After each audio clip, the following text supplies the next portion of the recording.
It's sending data. 5, 6, 7, 8, 1, 2, 3, 4, 5, 6, 7, 8, 1, 2, 3, 4, 5, 6, 7, 8, 1, 2, I'm hitting the button. 5, 6, 7, 8, 1, 2, 3, 4, 5, 6, 7, 8, 1, 2, 3, 4, 5, 6, 7, 8, 1. Okay, I think we're live. That's it. Oh, you can hear Matty J in the background. He's in the waiting room, but it's not really a waiting room. It's a virtual waiting room. And hey, this is Neil. My name's Neil Patterson. I'm a guy. This is a thing called SUPcast, which I started a year ago in my van. It's a podcast where I talk about life and a whole bunch of other shit. And yeah, now we're doing Zoom. It's COVID. We're still distancing ourselves, and who knows what's going on? Who knows if it's going to be 6 months? Who knows if it's going to be a year? And I'm talking to a dude today who's a friend of mine who actually contracted COVID-19. And I'm going to ask him questions about that. Matty J from Someone help, I'm trapped in a waiting room. Yeah. Dude, yeah, this is funny because you can mute yourself, but lately the guests haven't been, and they chime in and during my intro, and it's kind of funny because you're like not on camera, but I can hear your voice. It's wild. So, where am I? I can't see anything. Yeah, Matty J's trapped in the waiting room. Someone's calling me on my actual cellular phone. It's my mother. Oh, that's nice. So anyway, we're rolling. Answer it. I will answer it. Hey, if you're watching over on Facebook, there's 7 of you. Go over to YouTube or Twitch, please, because that helps my metrics, and I'm trying to become a YouTube partner. So if you go over to YouTube and you watch the show over there, you're going to help your boy. Help your boy. Don't stay on Facebook. Don't give that Zuckerberg view time. Give the Google view time. Google. Fuck Zuck. Yeah, Zuck. Don't be a cuck for Zuck. There's 10 of you. Everyone go over to YouTube right now. There's 11 of you. Everyone go over to YouTube right now, please. Stop watching on Facebook. Anyway. YouTube.com/Neil P. It's true. Anyway, I'm going to run the credits right now. I'm blabbing. Let's frickin' go. Here are the credits rolling.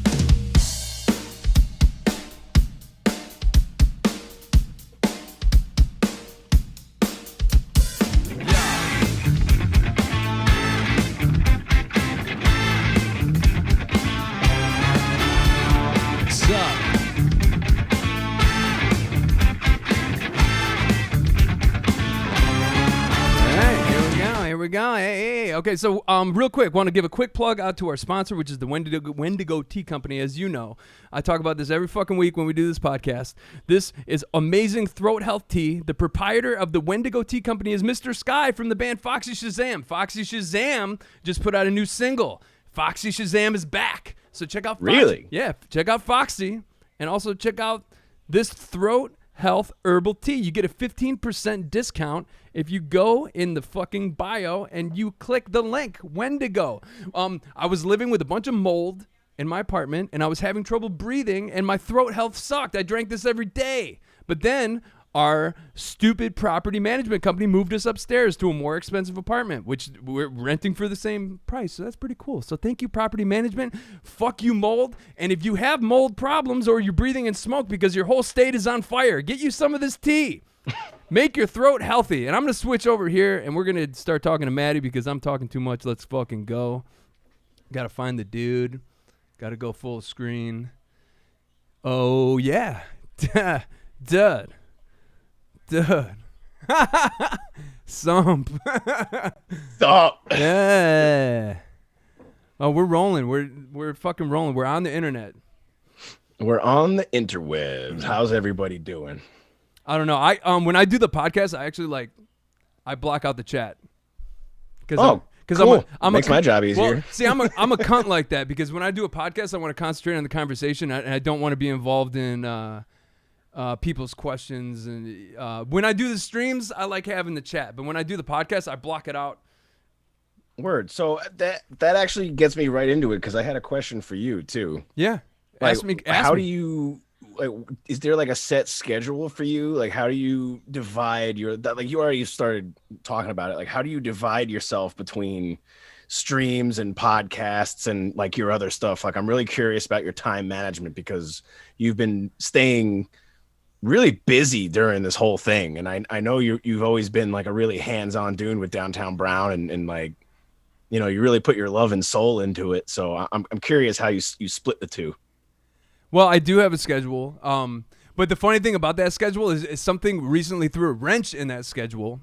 And from sitting on my ass and making videos and doing so much shit, I have a health issue that I'm dealing with right now, which I have to limit my sitting to maybe like an hour a day tops until it goes away. Let's just say it's in a sensitive area and it involves blood vessels and they're big and they're angry.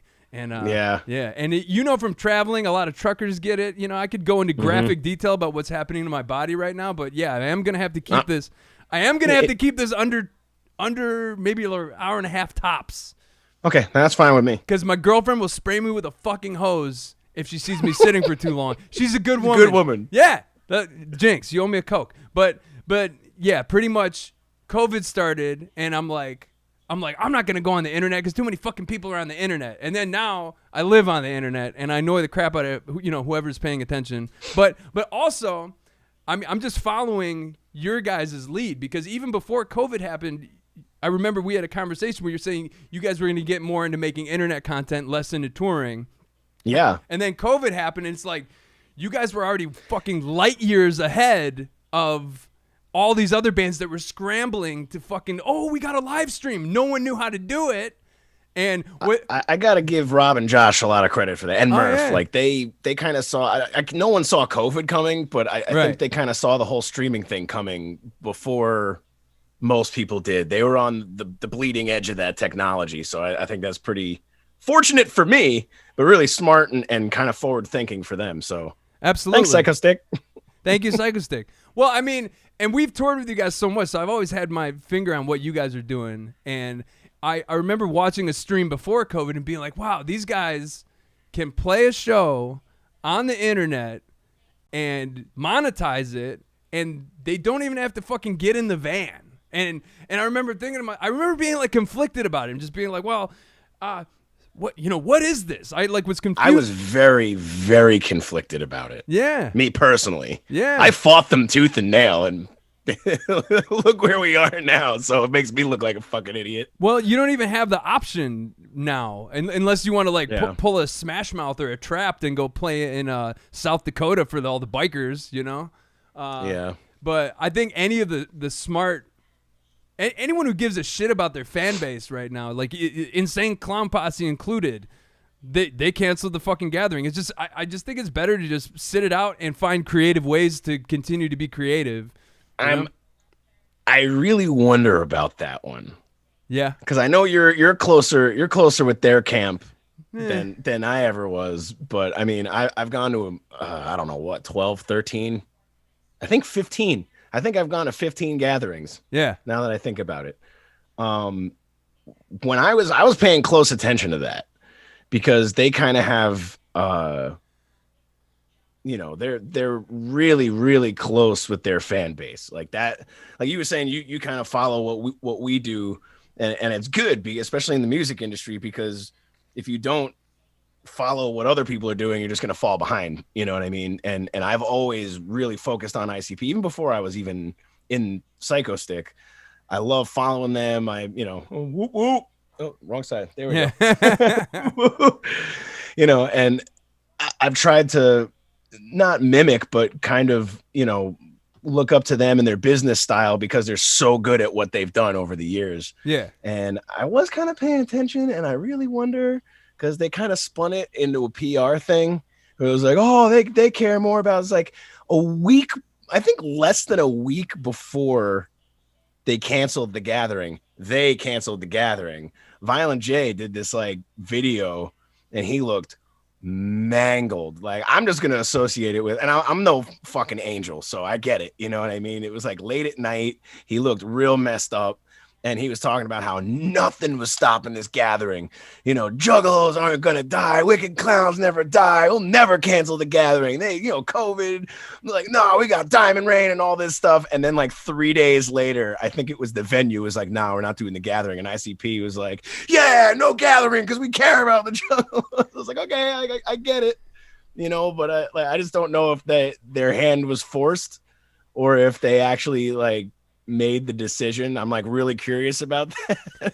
I think, but who's to say? I think if you take a look around, especially when the shit was first happening, the biggest eye-opening part of this whole pandemic to me was I was on tour and they canceled the NBA, And I was the sports. When you know the sports are going, that's big money right there. Yeah. So it's all about the money, really, when it comes down to it. So it's like if people are canceling shit when they're not making money, that means something's wrong. If you're canceling a multi-billion-dollar sports industry, we're talking about ass and seats. Football's coming back. Yeah. And I guess wrestling has been doing it the whole time. I haven't even really watched any, but I guess they do it without an audience. Which is you can log in and your face can be in the audience on these screens. I think that's pretty rad. See, I mean, give it to Vince McMahon for having the ingenuity to spin this in a way that makes 5G. Him, makes him another fucking trailblazer. And I think what this is mostly causing people like you and I to do is just to adapt and change. And so, going back to your original question in my schedule, I pretty much am like, okay, I got to make content full time, and that's what I'm doing. During this thing, I managed to get some decent studio monitors, and I got a Logic set up, and I got a decent interface, and I have decent microphones, and I'm teaching myself to do what you guys were doing years ago, and what I should have been teaching myself to do when I was in my fucking 20s instead of drinking fifths all the time.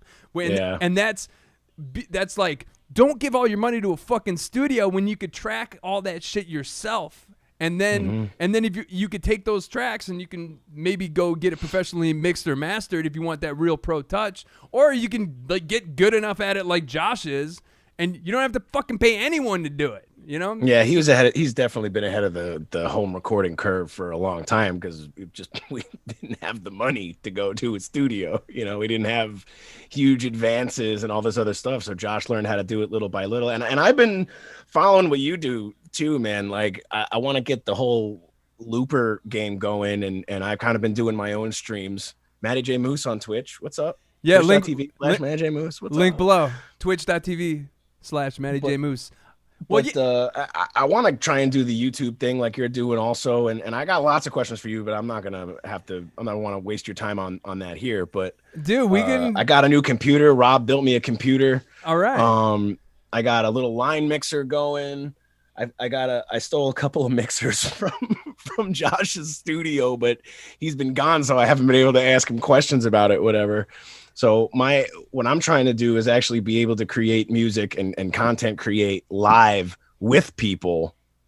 Oh man, that's hard. Like this, because I love your loops, and I have this little loop pedal. This is it a Boss?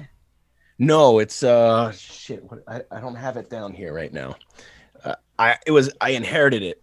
Yeah. It was just free, came with a bunch of stuff, and I'm sure it's way more powerful than what I know, like how to use it. There's a learning curve to everything, and whether it's streaming or fucking teaching yourself how to bake fucking cakes, like you start off and you really suck at something. And I remember what's funny is Murph from the Psychostick camp. I remember the first time I ever went live, he shared it to the Psychostick page. I'm like, dude, why are you doing that? This is a test. I'm like, I'm not even fucking good at this yet. And then so all these people are tuned in, and I'm dropping frames, and the audio sucks, and I don't know what I'm doing. The video sucks. Everything was terrible. And I'm like, But, it's... Did you have to upgrade your internet at your apartment to do what you do? Yeah. We're on the mid tier. The other thing that really helped is I plug directly into the internet now, which is... That seems to help a little bit. But dude, it's crazy out here. There's so many fucking people in Southern California that even if you're paying for the god tier internet, you're going to get like butt tier internet just because so many people are using it. It depends on cartel, dude. I have a special disdain for all the ISPs out there.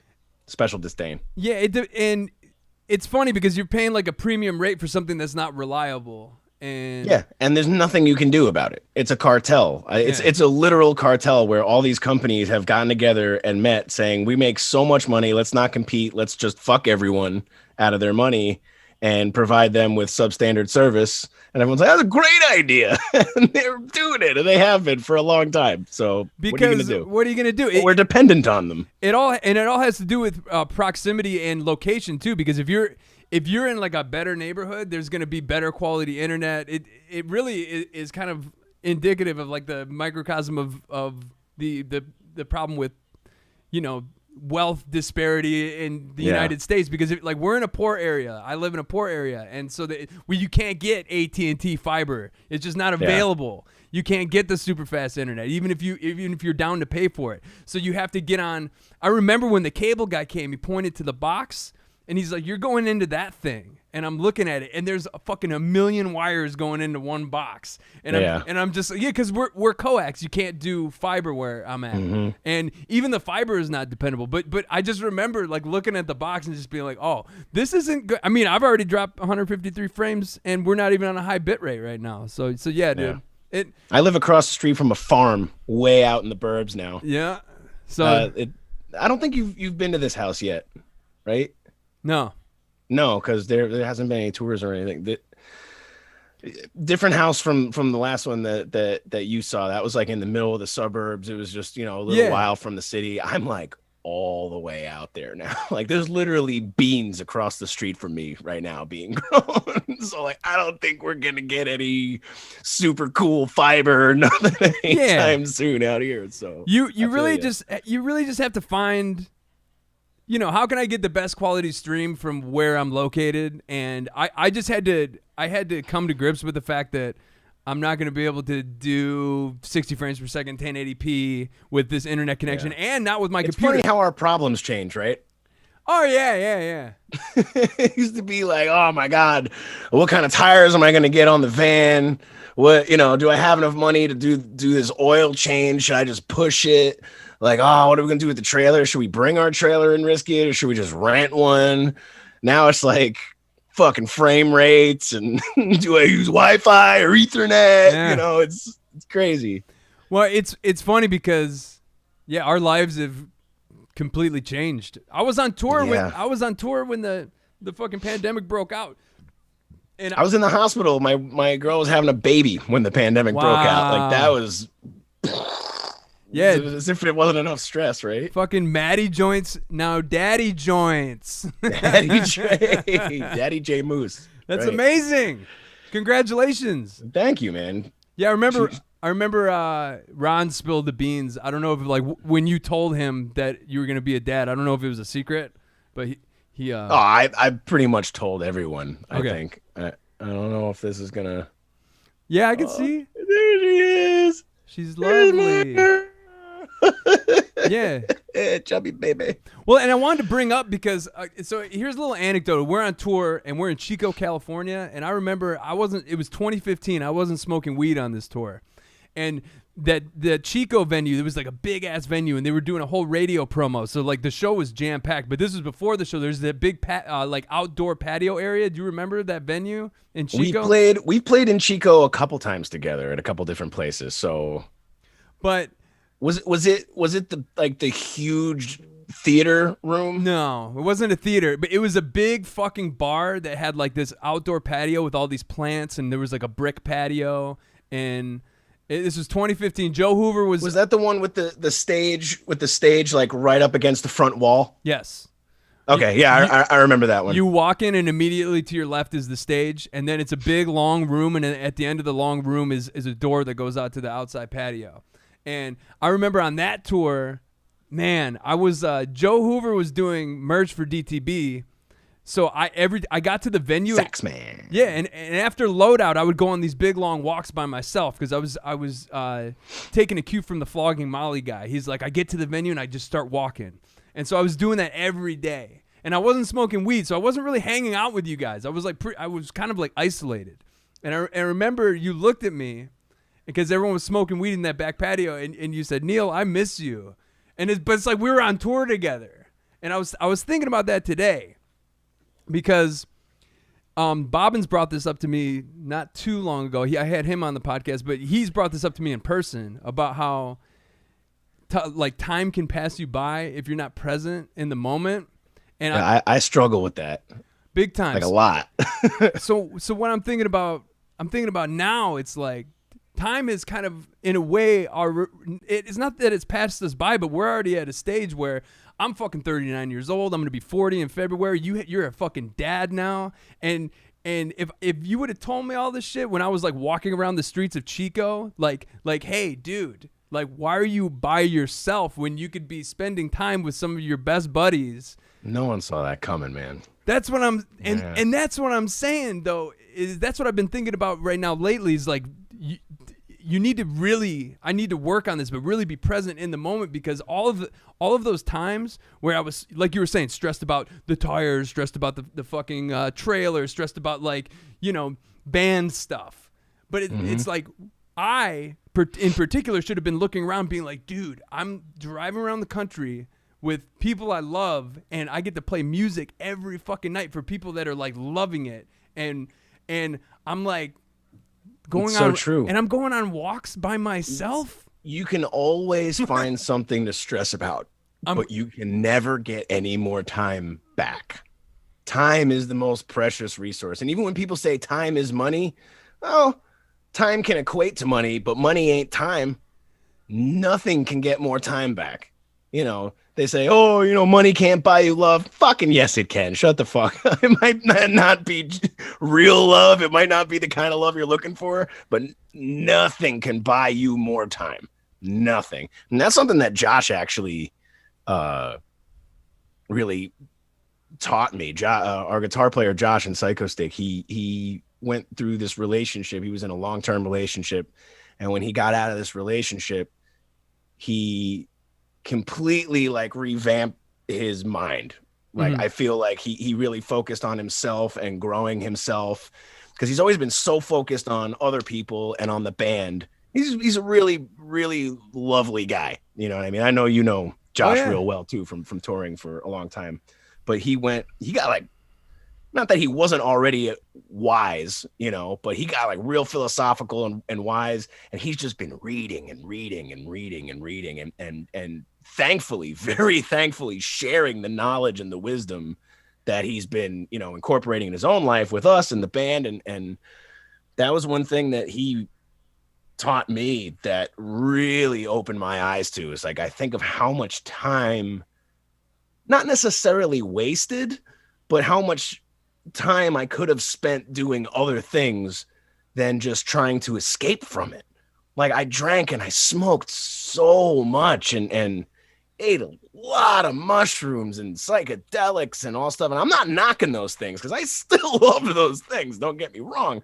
It's just at this point in my life now, in my mid-30s, especially now as a father and with all this other shit going on, and more focused on content creation, like you said, I have so much to do now that I feel like I had so much time where I had nothing to do, that I kind of filled that nothingness with those things.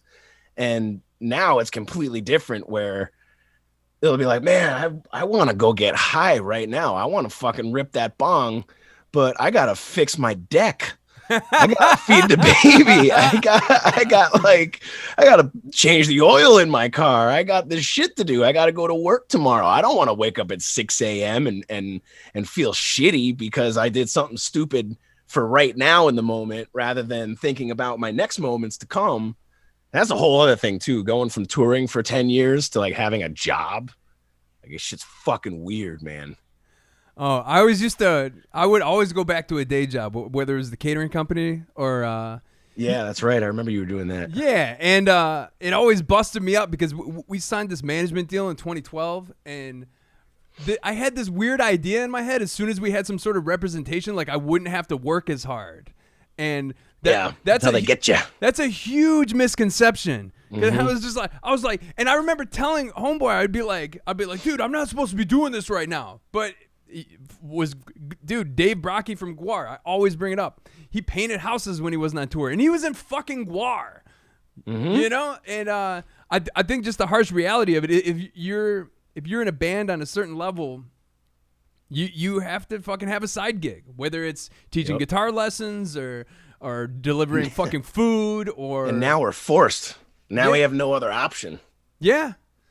And yeah, and what's funny too is like when you're like really hitting the road and you're in everything, that whole time loop is on fast forward, and you're going so hard and you're going so fast, and years are just whizzing by. I remember I was looking for the photos of you, because I knew we were going to do this interview, and I'm looking back to 2012, and it's like I did the same thing. I scroll through all of these photos, and I'm just like, dude, those years, we were doing 100+ gigs a year, and that shit was on fast forward. And I'm looking at my like little nephew, like being a little tiny zygote and then growing and being bigger, and now he's like 7. And dude, you know, I'm reaching middle age, and I don't know how much longer this shit's gonna last. So yeah, Bobbins was so right. You have to enjoy the good times while they're happening. You have to be cognizant and aware enough, like these presence of mind. These are the best present times. Has been like a huge goal of mine recently. Yeah. Like even the bad shit serves its purpose, but like don't try to escape that shit. Experience that shit. That's what we're here for until we die, and then there's nothing. You know, that's, I mean, I don't know how philosophical you want to get or whatever, but like I personally don't really believe that anything happens after we die. I hope there's something after death. I really hope, but I kind of just think that, you know, you just click off and that was that, and hope you had a fun ride, you know? So I just try to feel as much as I can, the goods and the bads, and remembering stuff and keeping other people that are gone alive and remembering them and keeping them present with me as I'm present, you know? It's very important.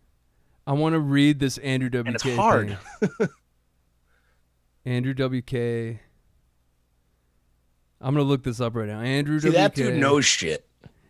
Well, that guy, I never gave that guy as much credit as he deserves until I got older. You know, I just thought it was party and party. Like, he's like strangely wise in the shit that he says and the shit that he knows. I would love to meet that guy. Yeah, he's something else. Okay, I'm going to read this real quick, okay? Living in the moment. Okay, in the midst of all the doubt, all the uncertainty, all the frustration, all the confusion, we must never lose sight of the parts in life that we're absolutely clear about, the parts of life that bring us undeniable and reliable joy. These are sacred. They give us strength. They give us pure physical and emotional energy, and that purely good feeling that tells us that life really is worth living, even when it's hard. The truest part of ourselves is found inside the clarity of this feeling. The feeling is the life force. It lives inside the undeniable love that we have for the people and aspects of life that bring out the best we have to offer. Let this love define us. Let our spirit be fortified by this loving clarity. This love is our destiny, and our ultimate quest is to protect it, to amplify it, and to rejoice in sharing its power with all the world.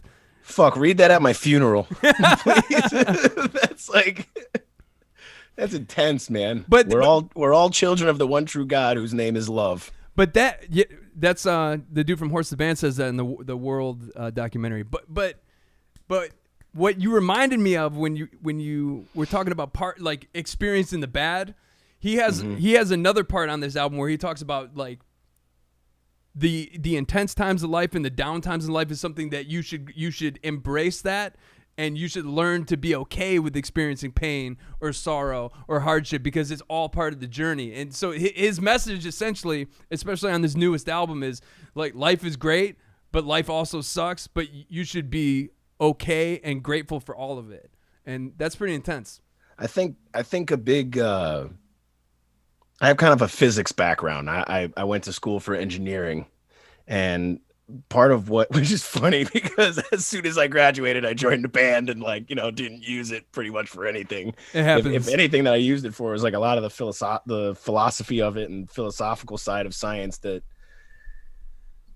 I try to remember that these immutable laws that we learn in science apply to everything, and it's not just matter. It applies to energy, and we are all energy, and life is energy and oscillations. Therefore, the physics of, you know, the properties and principles of physics and electromagnetism apply to life in general, and the very philosophical things that we're discussing right now. And something that I've tried to keep again present in mind is there's two types of electrical energy that we usually use. There's DC, which is direct current, and there's AC, which is alternating current. And I think and there's AC, there's DC, and there's nothing else, bro. It's just Malcolm, baby. Yeah. There's Brian and Bond. Those are my dudes. But I try to remember that most people think that we're just on, and it's kind of a direct a direct current theory. They're like, we're either on or we're off. That's it. There's like a certain direct level that's going out, but more times than not is really more just oscillating. There's ups and downs. It's that alternating current, and it's all around one central piece that you could be up, you could be down, but I like to believe that there's still a positive energy to that. You know what I mean? Like you might dip into a negative energy, but there's that hope and that faith that things will come back to that positive energy. That, you know, we're just going through an oscillation right now. If shit's getting really, really bad and I'm in a really dark, bad place, I just try to remember, well, you know, how can it get worse from here? I'm sure it can, but statistics and what I've learned pretty much dictate that I will come out of this. It might not be soon, but things will get better. And that's kind of what I'm thinking about this whole COVID shit too. You know, like I really hope and believe that 2021, we will go out and play shows. We will hit the road again. And when we do, and all this amazing music comes out, we're all going to be like 10 times more grateful and living in the moment. And it's going to mean more because it's been taken from us this year. And hopefully, big hopefully, 2020 will just be a memory of, oh, fuck that year, you know. But the same way, that positivity could bloom from all this bullshit. You know, nobody likes manure. Nobody likes bullshit. Nobody likes poop, but that's the stuff that grows our food. You know, it's that cycle of life, that alternating current. So hopefully this is just a downward oscillation and we're coming back out of it, you know? Yeah, that's an interesting way of looking at it. Like, especially because I suffer from depression and the lows are really low. And yeah. I never had a physics background. So to hear that analogy being like there's still a positive energy even in the lows and it pulls you back up, that's actually interesting. It's a physical property that's inherent in all matter and energy. And if all matter is energy and that follows a basic rule of energy, then that follows everything in life, not just stuff, you know?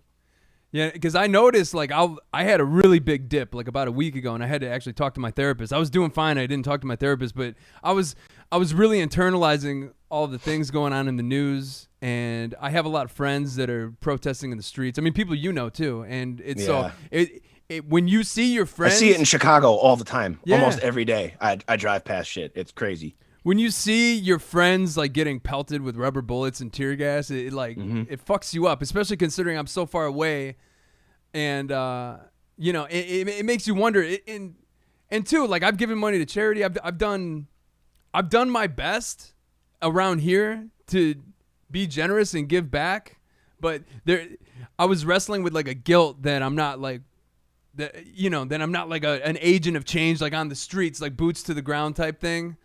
And you don't see it that way, but you are. You're helping right now. That's what Durs. Right now, you're helping. That's what Durs said, but Durs is like getting arrested. He got arrested 3 times in like the last fucking like couple weeks. He's been arrested. It's just not my style. That's not your style. That's his style. Well, and that's what my therapist was saying is that you can love and support the causes and the people that you're close with. But you have to find a way to do it with your voice. And I've been trying, you know, I haven't been, believe me, I haven't been shying away from any of this shit. And I've actually, like, there's some people that are into my music or my band that have, like, straight up just been like, because I'm getting a little too vocal for their taste. But, you know, I'm sitting here in a bunker in California with a cat and a nice girlfriend, and I'm just fucking pissed as hell, depressed as hell. And the world is literally on fire outside of my window. And I don't know what to do about it. And there's a lot of us out there. And you know what? The fact that you keep doing these things and that you're sticking to your guns and you're trying to be a YouTube partner and you got the Twitch thing going and you do the loops and you're still making music and you're still making people smile. You're a fucking hero of mine. I said that on my post before. Even before I met you, I fucking loved your music. And then I got to tour with you and then I got to meet you. You know, and like fucking know you. And then I met your mom. And then, you know. I met your parents, dude. You stayed at my house. You stayed at my parents' house. And we're like, I met your grandma. Friends, you know what I mean? Like that is gnarly enough as it is. But the fact that you go through these depressions and what's even more astounding to me is how vocal and how sharing you are, how open you are with other people, because I think that's a huge fucking problem in our industry and in the world right now, is that don't say anything bad to our constituents and our clients and our fan base. Oh, don't share the bad. It's happy face, nervous happy face all the time. The state's on fire, but I can't talk about it. So what do? It just amplifies and you can't get it out. And then it just starts tearing you apart like a fucking black hole. But you don't do that. You share your shit and you're like, wow, I had a really bad week. Let's tell everybody in a fucking email about it. Like, it actually makes me feel better. Like, I don't just throw the term hero around. I mean, like, seriously, dude, you're a fucking hero in what you do and doing this kind of shit and sharing it with everybody, because people don't have the confidence that you do to share that with other people. And I think that's a huge part of the suicide rate and self-harm, is that people don't know how to get that shit out. And you're so expressive, and I try to be so expressive that, if you have this gift of being able to make people smile even when you're bleeding inside, that's the clown in both of us. Oh yeah. You know what I mean? I think some of the saddest, most brutally like hurtful people to themselves are the people that are smiling all the time. Look at Robin Williams, man. I was just gonna say he was that. one of my fucking favorites. Yeah. And not many people realize that he was hurting so bad because he was so goddamn funny. That was how he got his shit out. I mean, that's how he tried to make himself feel better, but he couldn't get that shit out of him. But you have the balls to actually express and say, hey, I'm not okay. So don't ever think that, I don't ever want you to change like that. Like, I always hope you feel better. But when you're in those negative oscillations, you're like, hey, man, shit sucks right now. I don't really know what to do. And you can at least say that. And I think that makes other people feel a lot better. I know that makes other people feel better. It makes me feel better. Not that you're feeling shitty, but just the fact that, hey, other people have emotions too. Other people that I look up to have a hard time. And I'm not the only one that's sitting in a bunker. Like I said, I got fucking COVID. I literally can't leave my house right now. Oh yeah, we need to talk about that. We started talking about some other shit, but real quick, saying what you were saying is, but you're awesome, Neil, and I love you. I love you too, bro. I don't know. I think Ron is real good at this too. Like, and it's funny that we both were in a band. Too, taking his problems and sharing them and being a beacon of hope for other people. I fucking love that guy. I love the fact that you posted the picture of me and Ron together, by the way. Yeah, that was a lovely moment. And that's okay, so if you flash back to 2012 when I took that photo and we're in New York City, like I guarantee it. I bet you fucking $30 million that I probably was stressed about something. I probably had some sort of issue with my girlfriend back home. I could guarantee that. I could guarantee. And we thought 2012 was going to be the end of the world. Oh yeah, it's fucking funny. But I could just guarantee that I was probably like so caught up in this like the rock and roll. I mean, I had fun on that tour, but I feel like later on, I put way too much pressure on myself to like find this success type thing, instead of just being like, I'm blessed. I'm having these amazing moments, and this band that has a fucking rabid following, this band that has an actual like legitimate fan base took us under their wing, and they're showing us to their fans every night. Like, instead I was just like but looking back at that photo, it's like, dude, like that was an amazing moment. Like, Ed drove us down to the fucking city. My dad, that's your right. Dad. What's up, Ed? What up, Ed? He drove us down to the fucking city. Man. And Ron, you and Ron, I mean, I think like we go to the Warwick store because Ron was like recently endorsed by Warwick, and I think you secured an endorsement too, like out of that visit. Yeah. So thank you.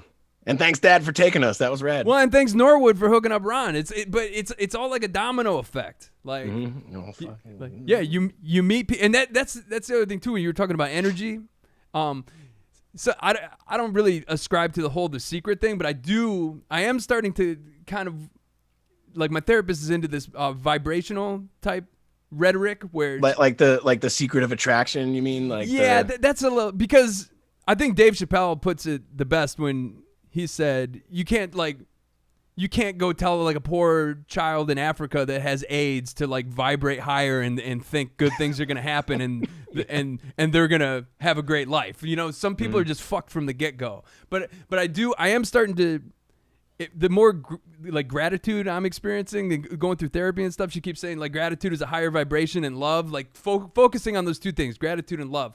I feel like they attract things in a way, but I don't know if that's true. It could be total bullshit. It could be some hippy dippy crap. I love that. I love the positive. There's always going to be those negative vibrations. I'm very negative too. but it's up to us to pick what we want to tune into. It's like you can't censor shit. You know what I mean? You can't. I'm against censorship. I think there should be tits and the word fuck on regular television, like way more than there is. And that's half joking, but I mean, you tune in to what you want. You don't like that radio station, you change the fucking radio station. You don't like what you're watching on TV, you change what you're watching on TV. You don't like this episode of fucking Star Trek, you skip to the next one. It's that easy. It's up to us what we tune into. It's an easy concept. It may not be easy to switch your tuning, and I think that's what a lot of depression is. I mean, that's what hits me. That it's I've dwelling on the depression negative for a long time too, and that's a lot what my substance abuse has been. You know, drinking, smoking, and other shit. But I have so much to live for now, and so much more to focus on, and so much other shit to tune into, that now that static is easier to get away from. Yeah, you know what I mean? And it's what you choose to output. You can input whatever you want, and you can output whatever you want. You know, the world has a lot of say on what it's inputting into you.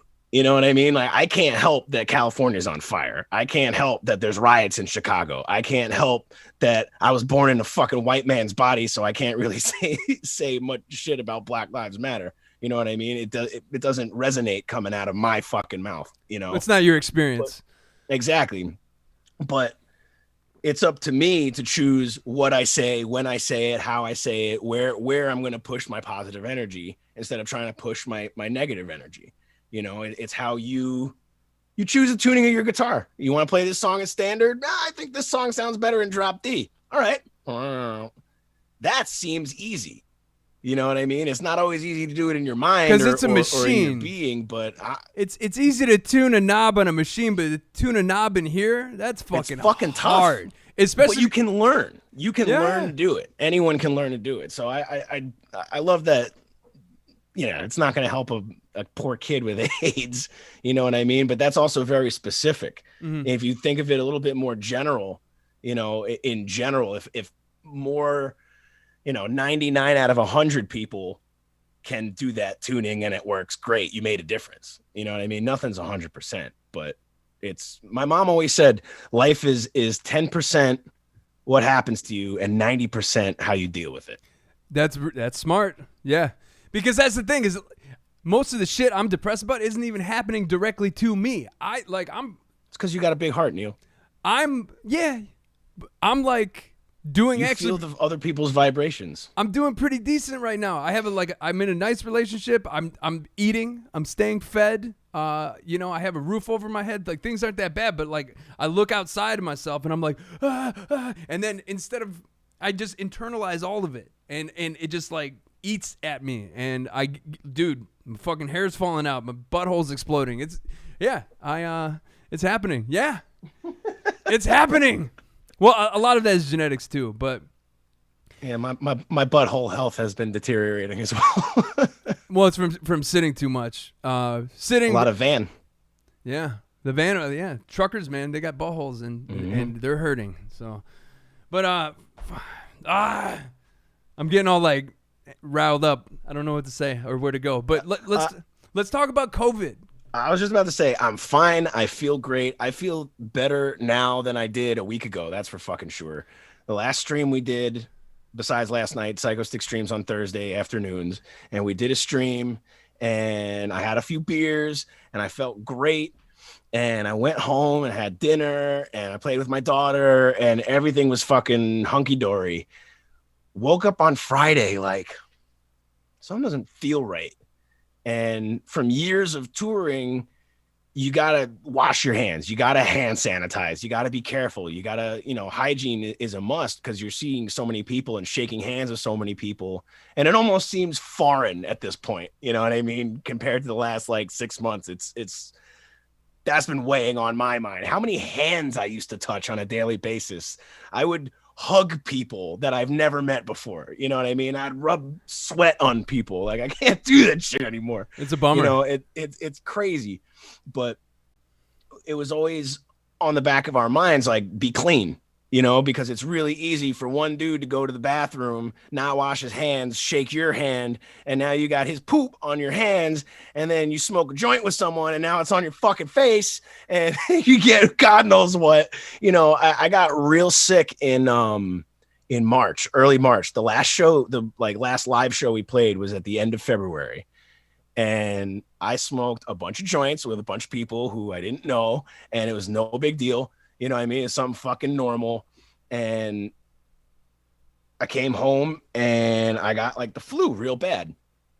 And I was like, oh yeah, it was because I drank a lot that night. I didn't really sleep much going down or coming back. And I smoked a bunch of joints with people I don't know. That makes sense. So my body was kind of like, you know, last week is like, it feels like I'm getting sick, but I don't know why I'm getting sick because I haven't seen anybody. I haven't smoked anything in weeks. I barely smoke weed anymore, like almost ever. It's crazy. And I haven't been drinking because I got this kid now.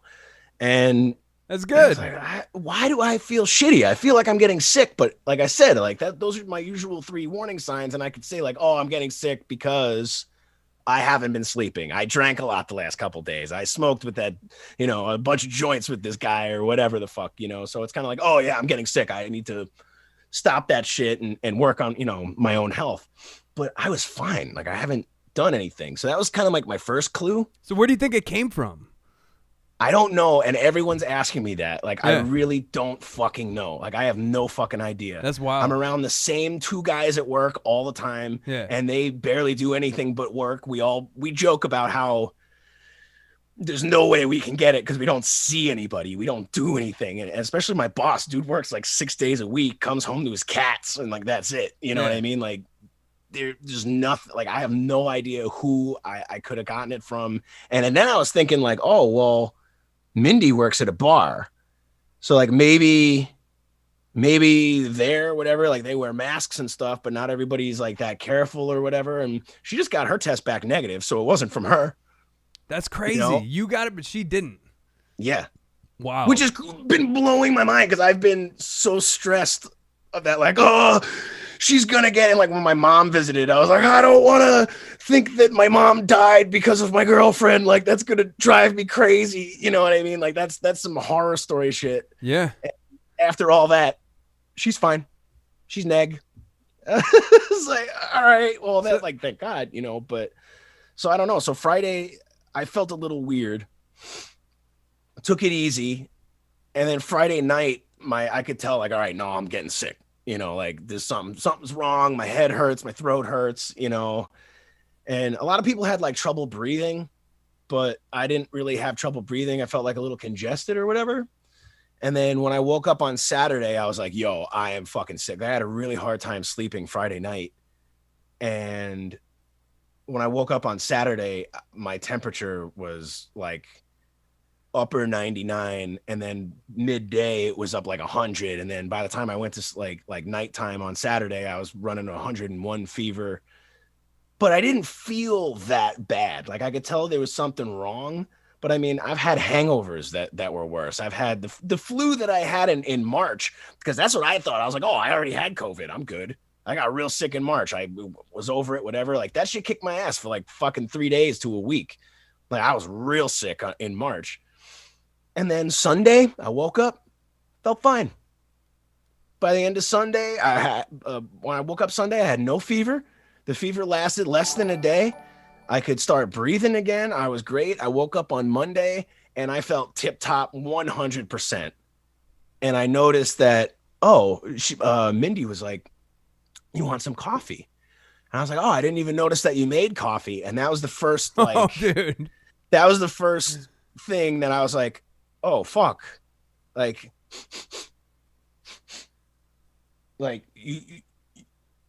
I can't smell the coffee. Holy shit. And then I was like, you know what? Like, let me try this, right? Like, let me eat a banana, because bananas have like a very distinct smell, you know, very distinct taste, very hearty taste.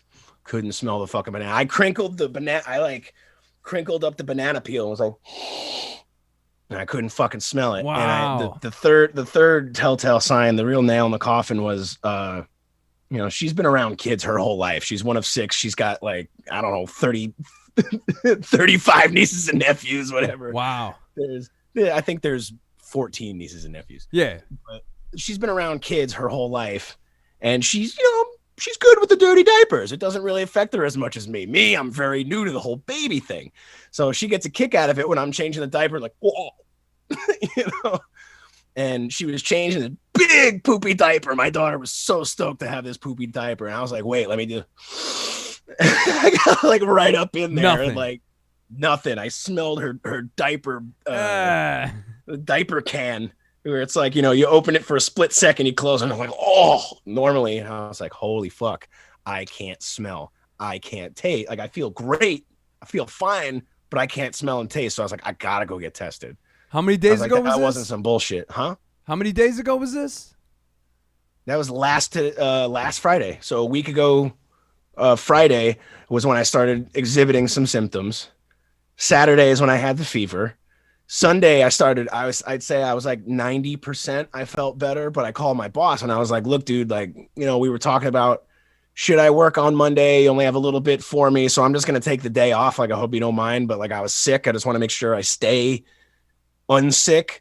And then I woke up Monday and I couldn't fucking smell. So I got tested Monday afternoon, and I went to CVS, and I'm checking off all these boxes on CVS.com. It was like, I had like 10 out of the 12 symptoms. Wow. So I had fever.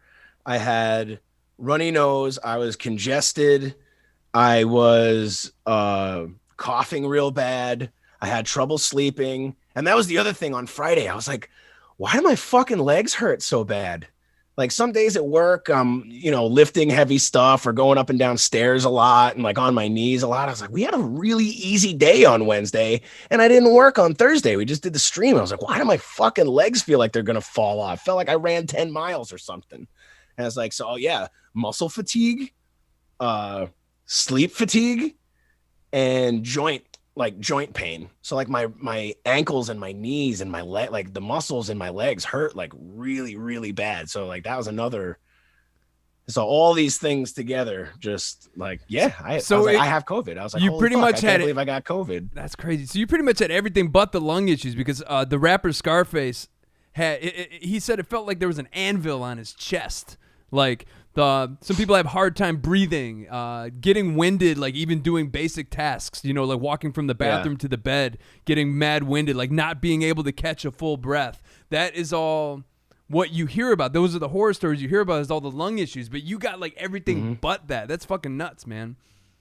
Yeah, that was like the one thing that didn't really hit me as hard, because it kind of just felt like, even over the weekend, like when you got to clear your throat, you kind of feel like, okay, I got something in my throat. It's not like a wind blockage, but you got to be like, and you kind of feel like you cough some phlegm up or whatever. That's what it felt like in my chest. Yeah. So it's like, I definitely had some, like, it felt like I had Elmer's glue in my lungs. That's what it felt like. Like, it didn't hurt that bad.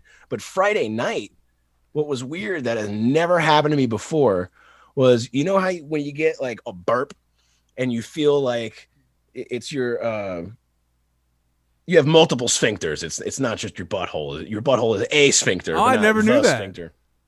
So yeah, there's a sphincter on the top of your stomach. Sphincter that 1 opens when food is coming in and then closes to keep the acid out. And I had GERD when I was younger, like gastroesophageal reflux.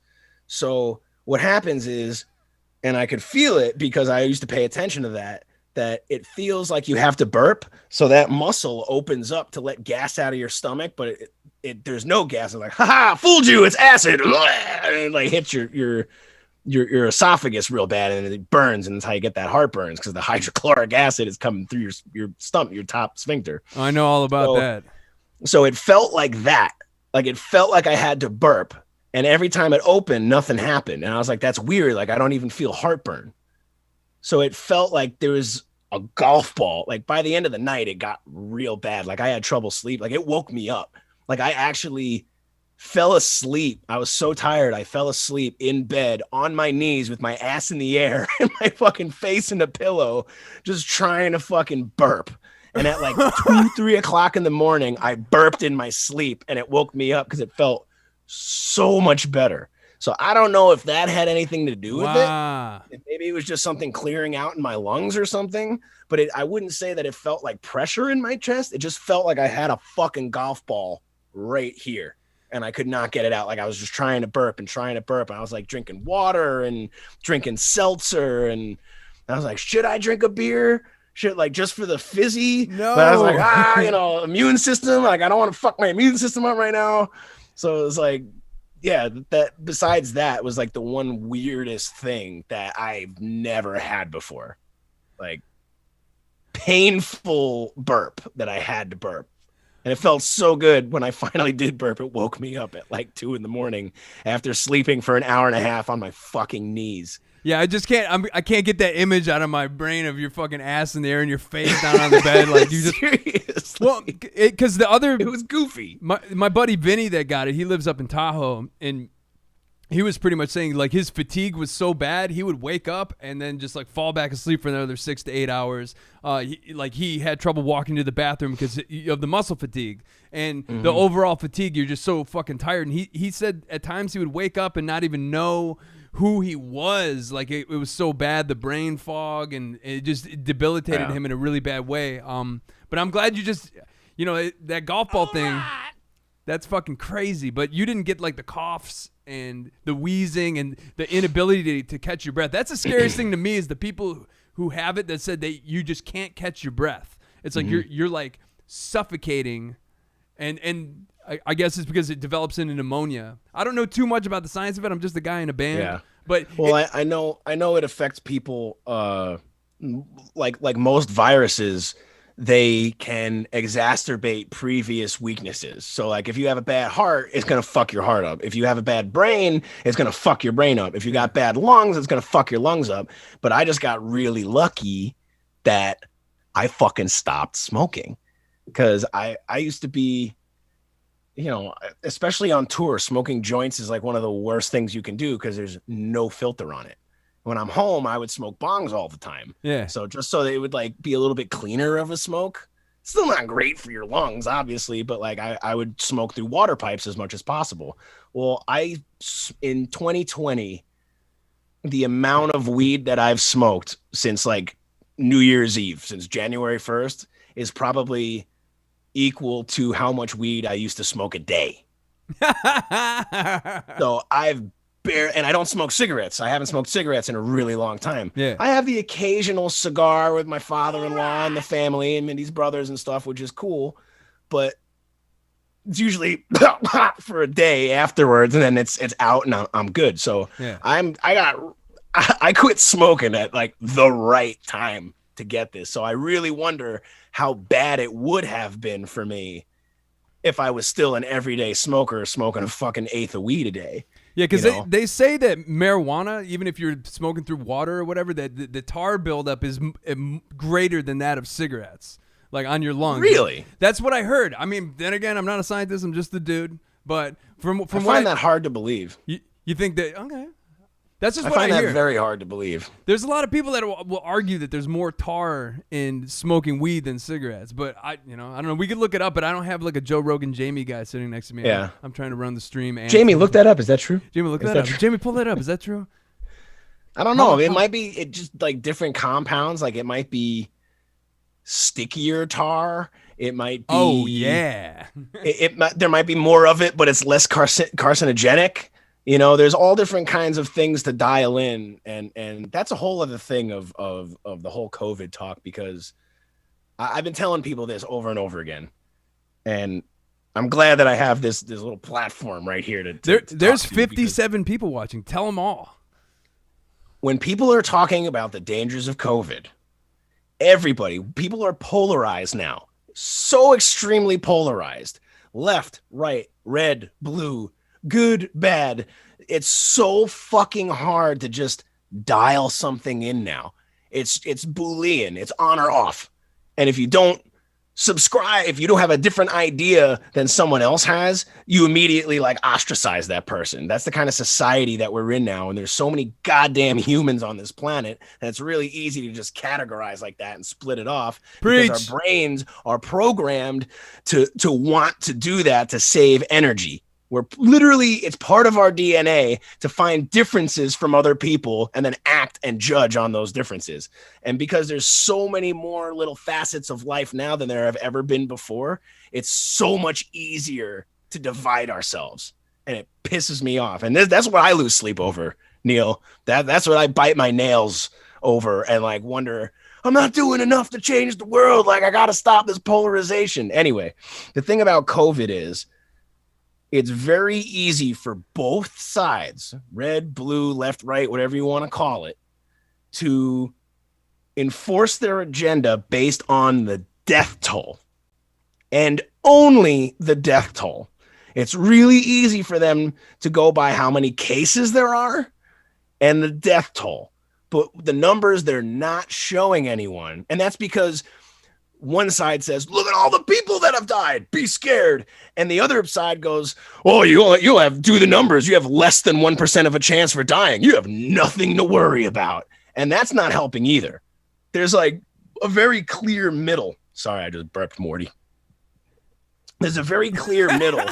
And one thing that they're not showing is hospitalizations. There's a lot of rates. I see the hospitalization rate has gone up. I've seen a lot of ICU availability, but they don't say, hey, there's 100 beds. 30 of them are full right now. You can't find those hardcore statistics anywhere. Yeah. And people are like, yeah, check the CDC website or whatever. It's like, nah, dude, a lot of them are percentages. No one actually says how many people are coming out of a hospital a day, how many people are going into the hospital a day, how long people are in the hospital for, and what they have had before then. Like, why are these people dying? Because they had COPD, because they have no immune system, because they have underlying causes. There are very few people that I've seen, and I'm no doctor. I'm just a dude in a fucking band and a carpenter. That's what I'm good at, you know. I take that back. I'm not the greatest carpenter. I'm better at that shitty band than I am at carpentry. But you have many hats. It's for a healthy guy like me to get over it in 2 days. Yeah, I got lucky, but I don't have anything else going on. You know what I mean? That's the scariest part for a lot of people. My mom doesn't have an immune system. You know, I know a couple of people that have fought cancer that don't have good immune systems. My aunt has COPD. That's pretty much a death sentence for her if she gets it. You know, it's that respiratory shit. Big time. So that's my mom. She's been smoking for that. It's 50 years. Yeah. But it sucks when someone's like, oh, you have less than 1% chance of dying from it. You know, you could die in a car accident. Yeah, but does that mean that you shouldn't wear seatbelts and drive 90 everywhere and not put your headlights on it at night? Like, it's not it's not binary. It's not black and white. There's a lot of nuance to this, and exactly. I like so many other little things. Yeah, I like that you're bringing this up because they're just throwing these binary numbers at people. But there is nuance, like pre-existing health conditions. If my mom's been smoking cigarettes for 50 fucking years, if she gets COVID, she has COPD. If she gets COVID, she's probably a goner. And that's why we need to be very careful with my mother. Like if I go back to Michigan and I'm around her, we just need to be very mindful. Like my sister, she lives in Indiana. She's a school teacher. She's back in a classroom. It's been 1 week and there's already COVID cases in her school. It's a small school. She's not going to visit my mom anytime soon because why the fuck would you? I fucking miss my mom so much, and now that I have it, it's like, fuck, how long is it going to be till this baby sees her grandmother? You know, I feel that it could be a long time. But you have to do what anything in your power to keep her healthy but your mother and protect them. Yeah, because even if that means staying away, and that's tough, but it's worth it. I mean, usually I get on a plane every 3 months and do some gigs in the Midwest, and I hug my mom. But in January it'll be a year since I saw her, and it might be even longer because this is the longest I've been away from where I grew up, home on Long Island, in my entire life. This is the longest I've been from being at that house, from seeing my family. I'm like, fuck, I should have went home for Christmas. I fucked that up. Like, damn, did I fuck up? Yeah, I did go home for Christmas, and then we did those gigs with you guys. But I thought I might have had COVID in December because I was coughing so much. When Durs was driving us to Chicago to meet up with you guys, I was like in his car just like, but I haven't got tested. I don't know. And there's so many other things too besides COVID. And Sean, I don't know if you remember Sean, my old roommate, but he's an RN. Yeah. And he was telling me what I thought was super interesting. He's like, you know what we found out from so many people taking these COVID tests? We found out how many people have H1N1 and SARS and like all this other shit that we had no idea. Swine flu. And that apparently this whole like asymptomatic stuff, which is another big reason why I feel fine. Why should I wear a mask? It's like, because you could give it to someone like me. Yeah, because you're not an asshole. Who's going to get hit with it, who's got other shit going on in his life, you know? But there's so many other viruses that go asymptomatic that they weren't aware of. That like 80% of our population has been exposed to H1N1. But it only manifests in a lot of those people that have bad shit going on. You know what I mean? They have other shit going on, or like me, can get over it and maybe not even realize it. Because if I got all fucked up on Thursday night, you know what I mean? I would have just said, wow, I had a really bad hangover for 2 days. And I would never have even associated it with a virus. You know what I mean? Like, I think of how many viruses I could have had in my life that I never got tested for because I just got better. All of them, you know? Yeah. Pick one. Well, that's the other thing too, is like with STDs too, is HPV. Most males carry HPV and don't even know it. And it just shows. And give it to women. And give it to women. And ladies up. And then they get like cancerous cysts on their ovaries and in their cervix and shit like that. And they have to get surgery to remove those bad cells. So yeah, that whole asymptomatic thing across the board, it's for all types of viral pathogens, man. That like you could kiss someone on the lips and not know you have herpes, and the next thing they know, they have a big giant thing growing on their. That's another one. Yeah. I've been saying that since fucking March. When people are like, well, why should I wear a mask? I'm fine. It was like, well, do you want herpes? Yeah. You're like, what does that mean? That's stupid. You know, what does that mean? We're being serious here. It's like, herpes is a fucking virus. Yeah. Herpes is a virus. You can get it and not even know it. You might not even have anything. You could be asymptomatic with herpes too. Does that your mean whole you life? Want to give it to your fucking wife? You want to give it to your kids? You know what I mean? No. So why don't you? You're just living in fear then. It's like it's not. It's called being realistic and keep me up at night. But fuck, man, I'm not trying to. Oh, here's herpes, everybody. Yeah. You know. That's why I just kiss everyone I meet on the lips, because I just want to like do the herpes. Their cell phone. I just want to do the herpes roulette wheel and see which of them actually become symptomatic. You know. Here we go. Yeah, let's see. There we go. Wheel of herpes. HSV. What are we gonna get? A or B? Yeah, one or two. What's it gonna be? Where's it gonna appear? On your butthole. Yay. Well, it's all been very interesting hearing like what symptoms you had, because it seems like it's different for everyone. It's less severe, but I think most of it has to do with the previous conditions. Like if you have health conditions, like this shit might kill you. And that's why we need to be mindful and wear the mask, maybe not for healthy people like you and I, but for the older people, if they get it, it'll straight up murder them. I don't know. I wear my mask everywhere I go, but I'm also super fucking paranoid, and I'm just a fidgety guy. A lot of people associate it too with the social aspect of it, where it's like, hey, he's not wearing a mask, get him. Like some people don't want to be noticed, you know, like some people just wear t-shirts and sweatshirts so that, you know, people don't notice them in a crowd or whatever. So, you know, it's really easy. My niece, my mother-in-law told me a story that she went food shopping with her niece, my niece, I think she's 6 years old. She's like, Mimi, that man's not wearing a mask. How rude. And she was like, yes, that is very rude of him. You know, and it's funny, like maybe that guy forgot it. I went into a few months ago, I went somewhere, I think it was an auto parts. I went into AutoZone and I didn't have my mask. And I was like, fuck, I am so sorry. I didn't mean it. You know, I'm going like this, whatever. And it was embarrassing, but you know, there's a social aspect to it. There's the just be nice to other people aspect of it. And nobody wants this bullshit. Nobody wants Fuck no. this to be happening in our area, in our country, in our world, but it is. You know what I mean? And we're going to have to deal with it like adults. And some people have so much other shit going on that they can't mentally process and handle it. You know, there's enough mental health wrong in the world and in the country that some people just, it's like not worth it, not even worth thinking about to them, you know. And like they probably got their own problems. If someone's not wearing a mask and they're violently against it, just know that, you know, his kids probably hate him. He's probably got a small wiener.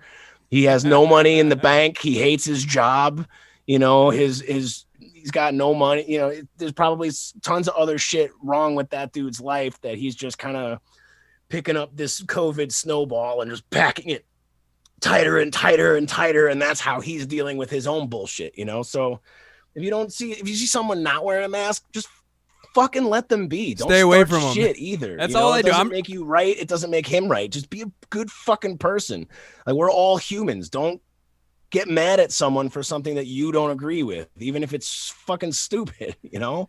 Yeah, I don't. He doesn't agree with you, and you're not going to change his mind. Oh, you know, that one dude who I've never met who has a completely different ideology than me that clearly looks liberal when I'm, you know, super right-wing, MAGA hat wearing, whatever. He changed my view on everything. Thank you, random guy. It's not going to happen. No. It's not going to fucking happen. So just let him be on his way and stop causing shit.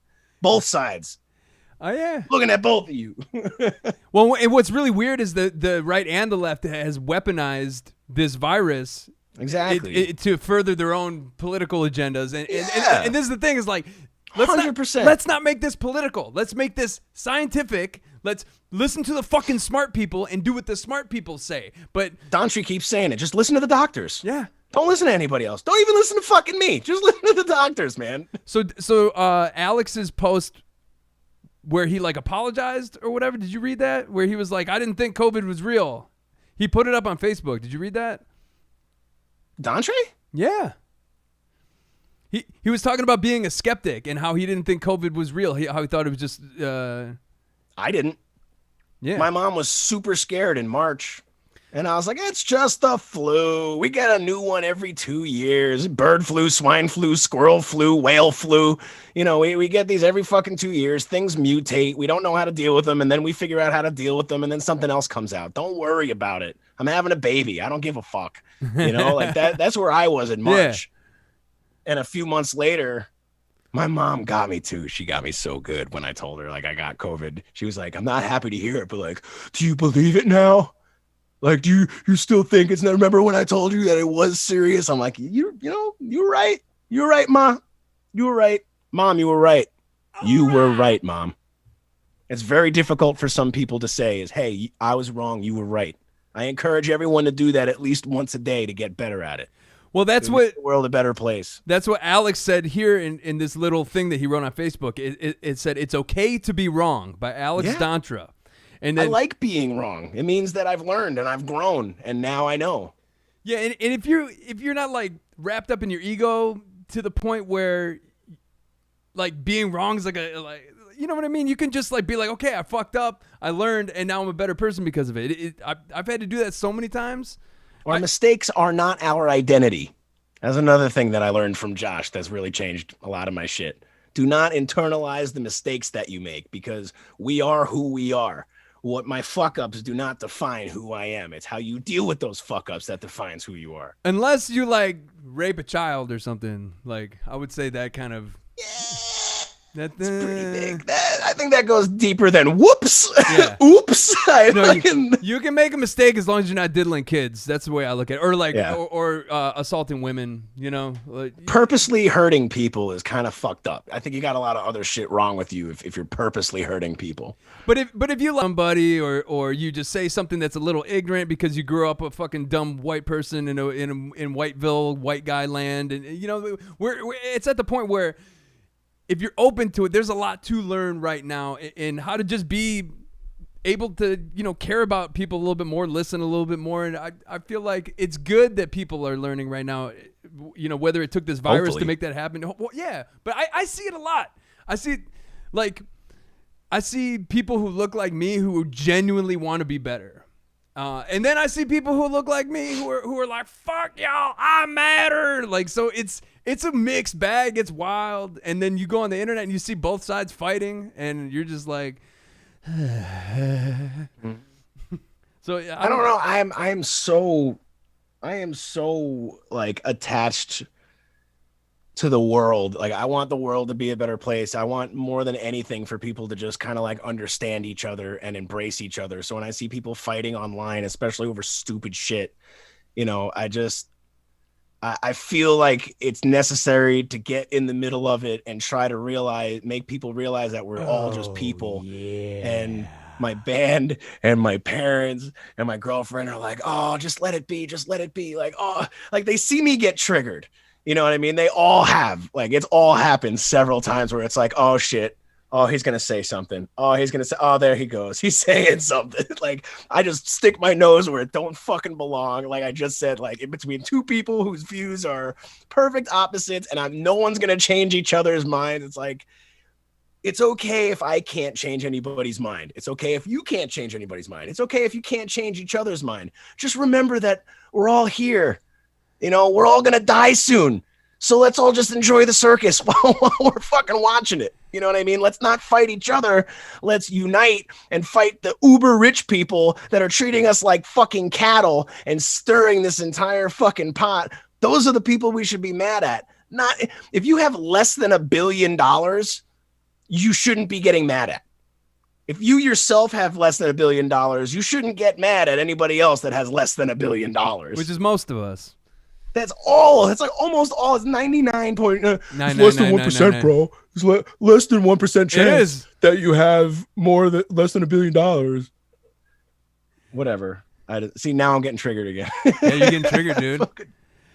The way I look at it is that meme has been going around. It's you're way closer to being homeless than you are to being Jeff Bezos, like by a fucking landslide. So yeah. So there's a lot of infighting. Right versus left. The craziest part about me is a lot of right wingers. They think the billionaires care about them. Like they're like, yeah, Donald Trump cares about me. I don't think he cares about anybody but himself and his rich friends. Like honestly, he doesn't. Even fucking Howard Stern said that. He's like, go down to Mar-a-Lago. You won't see anybody that looks like you. They have big walls in Mar-a-Lago that keep people like us out. Is that in Florida? Yeah.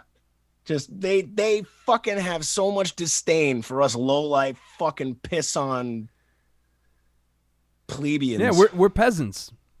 And that's we are. It's never changed. Yeah. And I think that I thought of this the other day. I haven't had time to put it into a song or anything, but I think that a big misconception that we have in general as people, as humans, and this transcends borders and transcends money and transcends all that. It's about power. That a huge misconception that we have is that those with power are somehow above us. I think that's the complete opposite. That you have to lower yourself. You have to lower your own personal vibration so fucking low to achieve that power, that those who have the true power are so below us morally. Yeah, I was gonna ask morally, or are you talking about, because they are definitely above us as far as wage is concerned in for tax bracket. Oh, some of those statistics may be higher. Yeah. But I think those uber rich people are fucking horrible people. Well, a lot of them. I can't say all of them. A lot of the CEOs, the way that they spend their money and the way that they hoard those resources instead of helping other people, or a lot of people, conspiracy theory people might argue that, okay, someone like Bill Gates or George Soros has so much money that they give away, or that they fund things so that they could get more back for themselves somehow. Tax write-offs, man. Yeah, I don't know. That could be true. It might not be, but just the idea that those with power are somehow above us. I think those with the true power are below us. That to truly live and truly be a good person and be a Christian. There, I said it. Christian. If you're going to be a good Christian, you have to rise above those with power and realize that. That's a pretty decent. The last will become first, and the first will become last. If you have that faith, I don't know about that. It could go either way. Your mic picked up that whisper really well. It was it had some good resonance to it. It's really easy to piss off a lot of Christians when you start talking about Christian beliefs. So well, with the kicker that I always like to bring up is that Jesus was not white, and there's a lot of white Christian. He wasn't. Yeah. We could get into that. But it pisses me off when I had the long hair. People would give me Jesus jokes all the time. It's like, oh, you look like Jesus. It's like, I look nothing like Jesus. Well, Jesus, like if Jesus existed, which for all intents and purposes, I'm pretty sure he did. He was a real person. I also think there was more than one. That's an interesting theory. But I don't think Jesus was inherently a bad guy. I think, but the funny part is like Jesus, not only was he brown, but he was a communist. Like he believed in sharing of, dispersing of wealth and food and goods and stuff. And a lot of these right wingers that are fucking Christian leaning are just like, we can't share anything of socialism and blah, blah, blah. It's, I don't know. It's like, that's not very Christian of you to hate gay people and fucking want to hoard all your shit and not share anything. He spoke out, and in the Bible, I'm pretty sure it says that if you make more money off of your brothers for like doing other people's work, that like merchants, like taking somebody else's work and someone else's products to sell them for a higher price.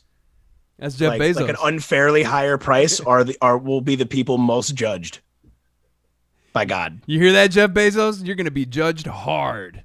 But he's providing a service for a lot of people. That's fine. But it's the manner in which he does it and the working conditions that he profits off of other people's misery. It's exploitive. That's the true like definition of evil, is profiting off of other